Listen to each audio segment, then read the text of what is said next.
Ego, Extraterrestrial Greeting Organization, designed by Dr. Reiner Knizia, published by Bitewing Games. Fenny Rob over here, JP over there. We have played 2 games as 2 players without any of the modules really, except for we had extra tokens that allowed us to get rid of some of our offense tokens. We're not going to teach you how to play the game. I'll put a link up here to Bitewing's overview. And at the end of this video, there will be a link to our playthrough of the game, which would give you an idea of how it plays out. And I think you'd learn all the rules just by watching that, at least of the base game. So we had the Kickstarter add-on tokens, which are really hefty, nice pieces here, which I do think actually enhance the play. Anytime I have clay-feeling tokens, it makes everything you get to money. Do the chip stacking little thing. Yeah, it's just better. It's just tactile, I think is what they call that. I think the art in the game is pretty good. I will say there's a lot of iconography. It is way less complicated than it looks iconography-wise. I agree. I definitely, like, the first 5 minutes, you're in a bit of a panic of like, oh my, what does that mean? What is this thing and how does it, and it has symbol? A couple of minutes of walking through it and it becomes very simple. The token, like the symbols across cards and tokens and everything, they're very consistent. They always look the same. You know, if it's multiple uses or if it's a value of, that's sometimes happens with the coins. Turn in 3 coin tokens versus turn in 3 value of coins. Right, but I mean those things are all very clear on the board once you know how to look at it. Right. When I was reading the rules, I thought, oh, that might be a little bit weird, but then no. And so it is very simple. I do think that of the 3 games, this is part of the Cosmic Silos trilogy. You haven't played any of the other ones, have you? You didn't play Orbit with us? Mm-mm.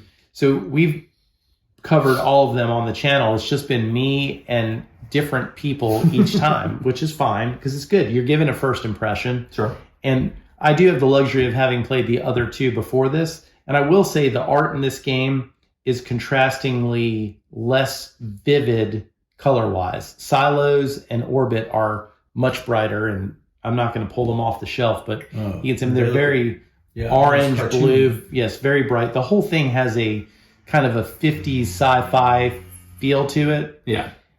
But I understand this one's understated. It's a good contrast when it's like reading one book in a trilogy. If you read the middle book, you're like, yeah, I don't know. But if you read the whole thing, I kind of feel art-wise, this one fits in very well. But if this was the only one you had, you might be a little bit, I don't know, it's a little bit muted. It is. Again, the only thing that was confusing for me, and this is literally just a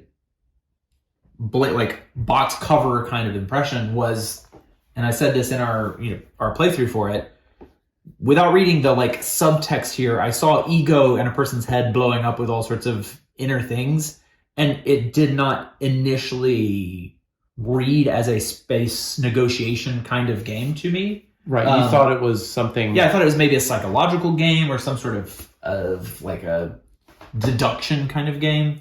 I personally really like the art style. It does feel very like a 1950s, like a not as vibrant Jetsons sort of. Yeah, it seems a little bit dystopian in a way. I don't know why it feels that way, but it feels a little bit not pleasant. Well, and it's like not a bad looking way. at the boxes of the other ones that have very cartoony looking like little green men on them. This one is definitely like, oh, who's this council of people here, right? I'm just going to say, can you pull out just show them the box covers? For so this is Silos. I mean, look at the art on that. This is aliens abducting cows and humans and disguising themselves as being part of your community.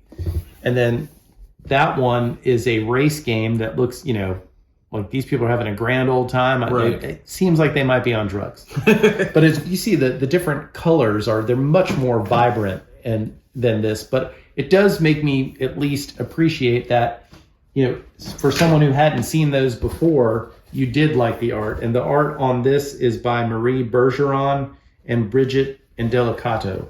Well, and here, like even on the other boards, like this sort of, you realize that this is threatening. The coloring, this is some sort of insectoid, like robot-looking thing. Right. It's very sharp angles and stuff like that. This feels more like a slightly advanced sci-fi as opposed to children's entertainment cartoons. Right. No. I'm not saying that the other ones are childlike or necessarily. It's just they have a much more...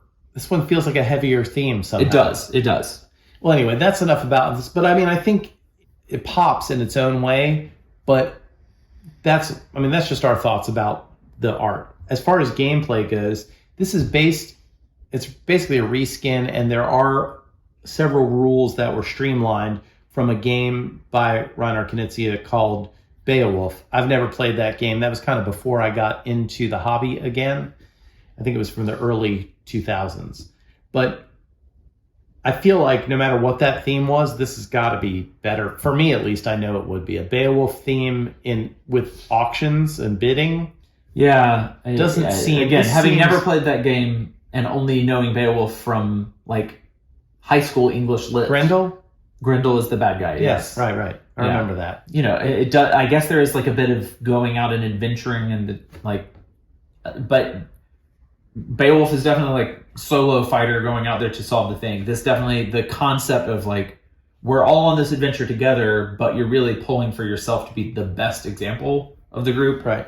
I feel like the theme really elevated everything that was going on in what were relatively simple actions, but they all felt valid even the thing that like, we oversimplify it to be like, oh, we're playing a teal card or a black card or a pink card or whatever. But like the fact that they're all named in how we're trying to make that negotiation. The fact that when we're when we're here at the making a treaty, we're giving gifts and persuading. That right. Even a little thing like that makes it feel like that's part of what you're doing is the process. And I think in the other games, from my standpoint, again, this is the third one I've played of the three.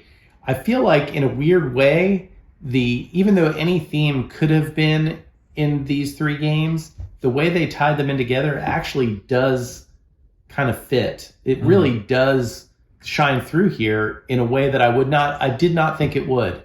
It did kind of feel like we were going through these different tests in visiting the different aliens and having to figure out what's the best way to impress them without really blowing it. Yeah, and you almost want to blow it like tremendously because the way they describe it in the rules. So you're basically... It's the 23rd century, and we're leaving Earth, and we've got this one ship that the only thing we can afford. So we have one ambassador from each nation on here, and we're going through and we're trying to make contact with the aliens we know are out there now. But even though we're out there as the world, we're trying to be the best at it each.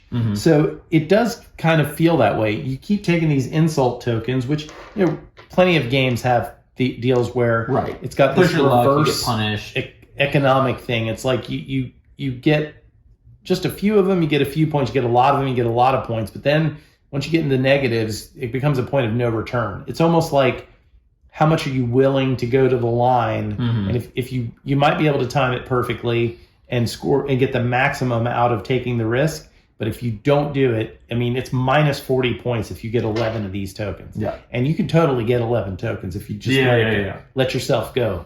Yeah. It's, pressure of luck just a couple of times. Just a couple of chips, man. That's all you need. Yeah. So I did like the way it proceeded through. It's pretty clear as you go through. And it does make a lot more sense after having played it than having just read the rules. You start to see, oh, okay, we're actually it's getting you prepared for the next thing. Yeah, I think it's the kind of game where read enough the rules or watch a video on it to understand what's going on, but then just get your hands a little dirty. That's what we did. Just set it up and start going through the steps and make yourself go, oh, okay, well, this means I can do this and I can get this thing, and just sort of walk through the steps. You will pick it up quickly. I think so. Overall, I really enjoyed it. And even as a 2-player game, I felt like my choices were solid. Now, I think if I was playing this with 3 players, it would probably have it definitely would have more of a dynamic feel to it. Yeah, I was definitely curious. I also liked it at 2 players. And it plays up to 5. Yeah, I liked it at 2 players. I like that they do the thing to cover up your options so that they really are limited. I was concerned seeing that it was a essentially a major component is a bidding game. At 2 players, that can kind of feel like, okay, well, one person wins and one person loses. There's not like in a larger count bidding game, you always feel like, well, as long as I'm not last, I get some reward out of it. And even if you're last, you're like, okay, but I didn't spend anything. Let other people fight it out and really spend all their currency. And yeah, I get the loser's pick on this first one, but then next round I've got all the currency built up and they fought each other too much. So I would be certainly interested to play it at higher counts, but it worked fine at 2. I think it did work fine at 2. And I wasn't trying to interrupt, but there's, in the higher player counts, there's different levels of things that would be positive and negative. Like I can see you grabbing, if you only spent 1 card and you got 3 credits, that wouldn't be so bad. You definitely don't want to be the last guy. And the winner, if you have no offense tokens here, you can get something like drawing 2 out of the bag. You might get 6 victory points, or just take 5 victory points and be done. So I do think the choices are meaningful at whatever player count you'd be playing at.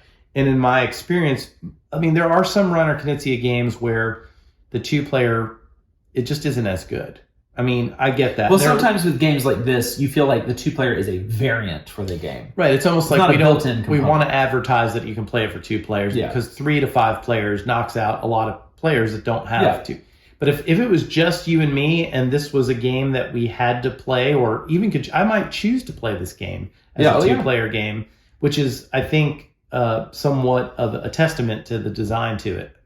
Is it the best 2-player game I've ever played? Absolutely not. There's not a lot of 2-player bidding games that actually even work. Yeah, I would agree with that. And again, it could be that there's a sweet spot for it in player count. I wonder if you played all the way up to 5, it moves along pretty quickly. But still, there's people are going to be doing risks. Clogging down. Yeah, everyone taking their risks. Yeah. And really, it is not the kind of, you don't need a lot of active thinking between your turns. That's why I think 5 players... It may get bogged down. It could get bogged down, but if you're playing a game like on a game night where we had 5 players and it wasn't a bunch of heavy gamers, even though it might take an hour and a half to play this game with 5 players, because I think for a 2-player game, you're looking at 45 minutes, tops, really. And I think if we played it again, probably be even faster. But even if you were playing with the slowest people, you might be looking at an hour and a half with 5 players. If that's game night, and it's beer and pretzels, I think that's a fun game night. Yeah. No, I agree. But I do think probably the sweet spot here is going to be somewhere between around 3. I would say 3 to 4. I mean, again, you'd have to look at the individual boards and see what's the rewards versus punishment. I think it's a time. For me, it's a time factor. I don't feel like, I think with 2 players, it's a little bit more of a chess match. But it also isn't really, because there's too much luck involved, and we can talk about luck in a second. But also the rewards and the loss, there were times where we went back and forth, and even though I lost, I made you use as many cards as me. Yeah. Had I bailed early, I would have retained some cards, but that only matters if, depending on what the next negotiation coming up is. Yeah. So I think that the cards as the currency is pretty cool. Mm-hmm. And there are other games, Knizia games that I've played, there's this concept like in Medici is a game that comes straight to mind, where your victory points are also the money, the currency. Right. The cards feel like that here, because you could hold on to them and we didn't explore this. I mean, 3 icons is 5 points. Yeah. Would you hold on to your cards and just not participate and take a bunch of these tokens? I don't know. Yeah, I mean, there's definitely a legit chance, especially if you ended up with some doubles, and you're like, okay, well, if I hang on to this 1 card and I get 1 more at some point, hey, that's 5 points. Especially if you could manage like the 3 wild cards or something like that. Yeah, and I mean, if you got really crappy alliance tokens. A bunch of ones, or these 1 coin tokens. Right. Sure, there are uses for coins, but if you banked up a bunch of them, that's a lot of points for tokens that otherwise give you nothing. At one point in our playthrough, I thought it was going to be a blowout, and final score aside, the game got close at one point, really close. There was a bit of a comeback. And I do think that's a good testament to a game. It wasn't a cheap comeback. No, and it's definitely It's not a catch-up mechanism that, is if you have nothing, you it is get not, extra and that's what I things. was curious to see. I think with 3 players there would be a bit more of that catch-ups in costly fights. Right. Well, if Because you're again- fighting with the other player, and I choose not to use cards, and I get some lesser thing, it Yeah. might actually benefit me further on. You guys beat each other up, Right. or beat up one. Yeah, if player 1 and player 2 spend 6 cards each and you bow out immediately, then yeah, you're going to get the worst reward this time, but you're going to go into the next couple of biddings way ahead on cards. Right. And again, this is just literally after 2 plays. So I in my experience, I've said this in just about every review that I've done of a Knizia game. To me, it's like the prog rock of gaming. The first time you hear a song and you're like, I don't know if I like this. And then 10 listens later, it's your favorite song. Mhm. And 1,000 plays later, you're still hearing things you never heard before. Yeah. Knizia designs, it never seems like the first sip. You Right. need to kind of swish it around your mouth. You got to get a couple bottles in. Figure out what it is he's really trying to do here, because there's always something that layers over what's going on here. There's always a ton of math, but I don't feel the math that much. No, and again, the symbols, while they may seem confusing on a first glance, they really simplify a lot of those processes. A lot of use X number of tokens or X number of points to do this thing. What do you think about the luck aspect of it? Definitely not a Euro, dry Euro. No. This is I am in the middle on it. It's definitely kind of the kind of game where a little bit of luck can make it really exciting. You know, a really good, like on one of these where you're pressing your luck and you draw 2 cards, so you get no punishment, you get all the reward. Great situation. And it happens. I mean, there's enough things to mitigate it that I don't think it's problematic for the game. It could definitely cost you the game. Luck Yes. definitely cost you or win you the game. That's the only concern. If you're the kind of person where you can make every right move and still lose a game because of a lucky opponent or an unlucky yourself, then I could see how that would be problematic. But I'm for only me, mad it for 10 seconds. Yeah, for me, if I had fun. it is not a long enough game for that to hurt my soul. You know what I mean? Like if it's a 4-hour game and then it comes down to a lucky draw at the end of it, and you're like, well, that was a waste. Twilight Imperium can be that way, in my experience. And I still, at the end of it, win or lose, could be super upset or super exhilarated. It's okay if I knew that's what I was getting into. Yeah, I think if you're willing to accept some level of luck in your game, then I don't think it's a negative for this game. Right. And to me, it's not. Like, I know what I'm a controlled chaos kind of guy. Mm-hmm. If I know for these 2 hours, you and I are going to be playing like a one-on-one, tennis match or something, as long as I'm out there giving the best I got and you beat me, so be it. Yeah, there's going to be lucky bounces here and there. It's all part of the deal. Yeah. I know what I'm getting into here, and I'm willing to set aside my heavy Euro, no luck, abstract kind of thing. I'm okay with that. Yeah, if you want no luck, just go play chess. Right. Otherwise, do something else. This is not that game. I'm telling you right now. I could only have to play it once to know that. Yes, this is not chess. Right. I think Bitewing is doing a really good job with their reskins of games. I think the retheme here is really good. They do a great job, I think, with components and the quality of stuff. Mm-hmm. Exceeded my expectations here. And this is, again, just on a couple of plays. I would totally play this. I want to try this again, try with a different board. There's actually additional boards that come with the game that you actually extend the different ones, so they have an extra negotiation. And then they have these ones here that are basically you're sending a message back home. So like for here, if you have 2 of those symbols and show them on your cards, you will be able to draw 2 alliance tokens. Sending a message back home about it. Yeah, look, I got this thing.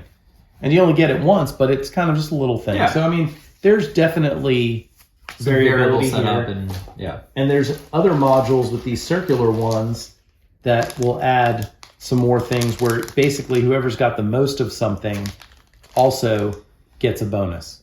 So, I mean, it's a lot of game for your buck. Right. I don't know that I even need that. Sure. We added in those tokens after one play that lets you get rid of the offense tokens, and I thought it worked just fine. It's not rocket science, this game. Ironic rockets, for a rocket, yes. but not rocket No science. science. No science. That's all I got. To me, this game is at least a 7.5. It's at least a 7.5 out of 10 for me. Yeah, I'm probably in the same kind of range. Again, art style, theme, both worked way better than I maybe anticipated just from a back of the cover kind of look at it. The playthrough, like the symbology and everything like that worked really well. Components look nice. So yeah, I'm in the same kind of range. All right. Well, there you go. That's our thoughts, our first impressions, first-ish impressions. It's pretty first impression. Thank you for watching. Please like this video. Check out the other videos on the Cosmic Silos trilogy and subscribe to the channel.